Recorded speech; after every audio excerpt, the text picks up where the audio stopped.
there, ladies and gentlemen. My name is Jane Doe. Doe is spelled D-O-U-G-H.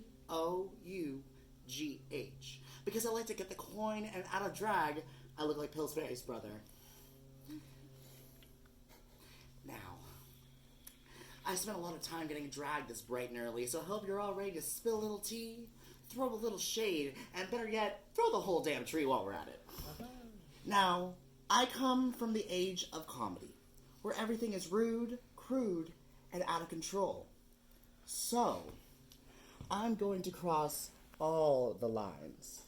No one is safe. So it's time we all cross that line right now and snort it, okay? Okay? Good. Glad we're on the same page. So, I want you all to realize this fact about me is that I'm gay. And being gay, I've been harassed my entire life for what I do behind closed doors in a bedroom, specifically by jocks.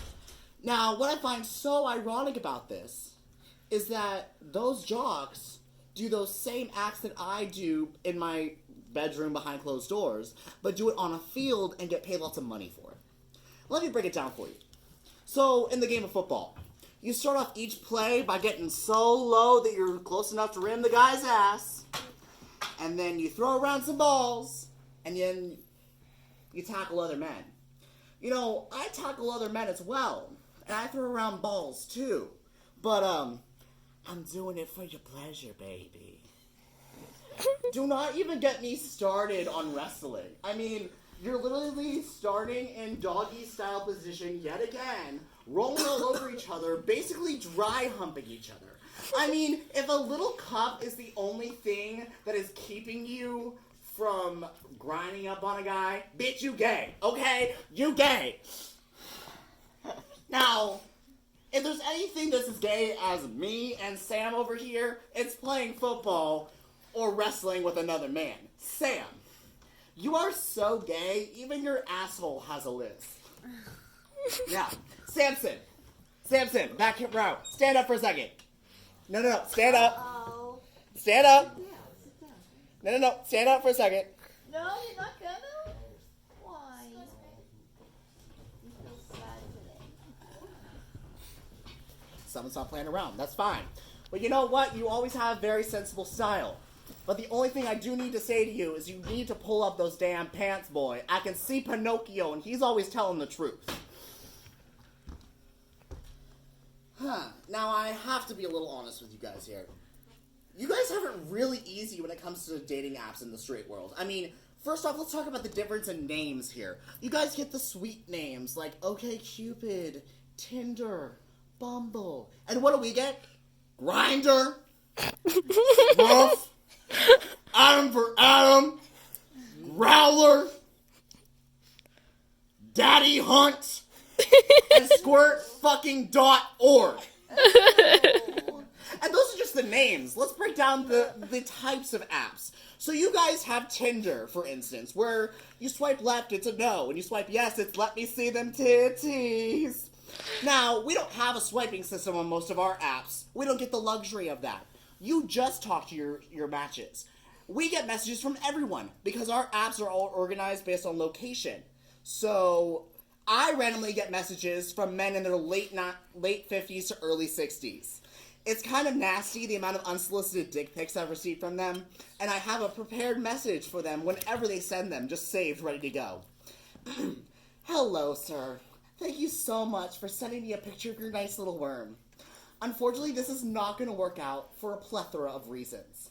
First off, I am not interested in a man who looks like Gandalf the Grey was on meth for 10 years. Secondly, as much as a gay man like myself loves the cock meat sandwich, I am not interested in your magic wand and crystal balls. That was a little blunt, wasn't it? Speaking of blunts, we have Emma over here.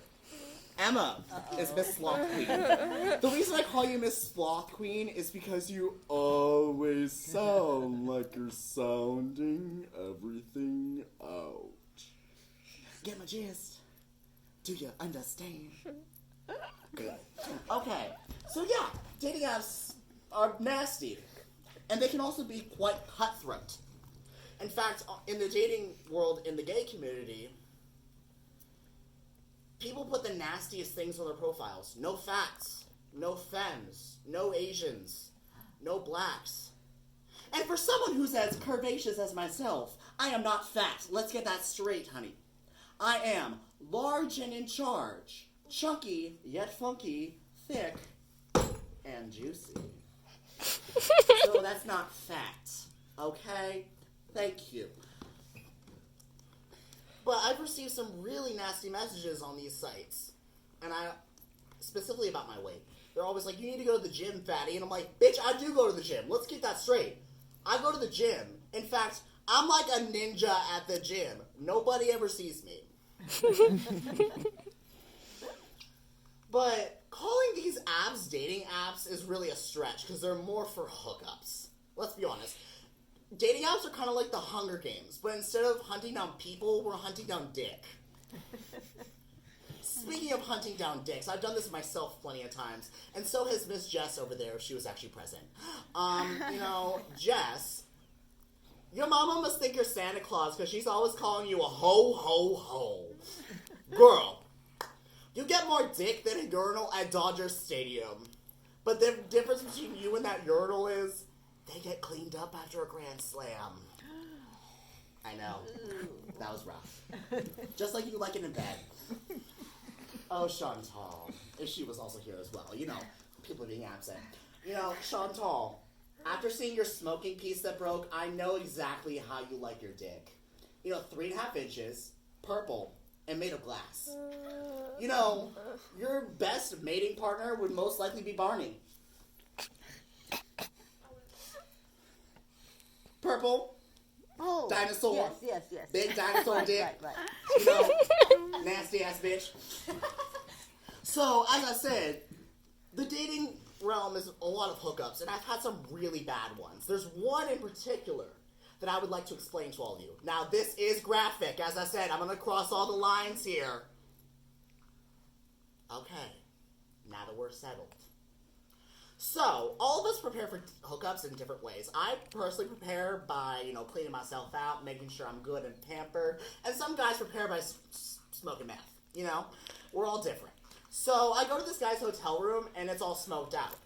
Now, I didn't think anything of it because we live in California, and it's perfectly legal here. So, I go into his hotel room, and we're just chatting, and he all of a sudden brings out a crystal meth pipe and starts smoking in front of me. Now, most of you would probably leave at this point, but I have really bad abandonment issues and am basically a horny fuck. And when I'm in the mood, I'm getting laid no matter what. Like, this is gonna happen. So we start making out and, cuddling and getting into it. And it gets to the point where we're supposed to perform oral. Now, I'm good at what I do. I'm not just modest about it. I'm good at what I do. I've been told it many a time. So I'm going at it, and the dude is, as limp as a fucking noodle. And, when I'm going at it for, a good 10 minutes and you're not getting hard, I start losing my patience, and it's really not cute, okay? So I'm sitting over here with Mr. Limp Dick Unicorn, wondering if I either have to talk tonight, or jerk myself off and leave, or just walk out with blue balls. Now, I sat there for a good, 20 minutes, eventually left, went home, did my little thing, and went back on my app. So, moral of the story, everyone. The gay community is not